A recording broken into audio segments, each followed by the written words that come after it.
An ka diinɛ n'u bɛ tali kɛ keretiyɛn diinɛ tigilamaw la anw ka jamana kɔnɔ n'o bɛ tali kɛ Maliba la.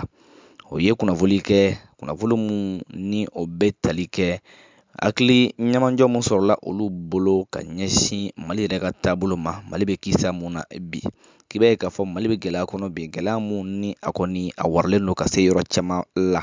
O de hukumu kɔnɔna la olu yɛrɛ keretiyɛn ɲɛmaw o ka yamaruya jɛ dilen ka se cogoya mun na mun bɛ tali kɛ anw ka minisiriso mun bɛ kuma ministère des affaires religieuses la, du culte et des coutumes. Olu ka bolodi ɲɔgɔnma n'u ka faamuyaliko ɲuman hakilina kɔkɔrɔmadɔlen hukumu kɔnɔna la, o bɛ ka welewele mada kɛ ka ɲɛsin maliyɛnw bɛɛ lajɛlen minɛ, maaw ka se ka yɛrɛminɛ kɔni kɛ ka se o yɛrɛ la.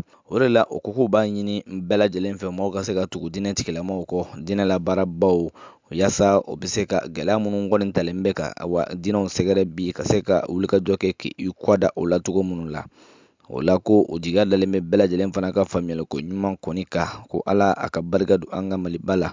Bulon bilala sɛbɛn in na Bamakɔ nɔgɔnbɔ kalo tile kɔnɔntɔn san 2022 mun bɛ tali kɛ association des groupements d'églises et missions protestantes évangéliques au Mali AGMPM, révérend docteur Nouag Infa Yatara ale bolonɔ b'o la. Mun bɛ tali kɛ conférence épiscopale du Mali, Abbé Alexandre Denon ale bolonɔ b'o la.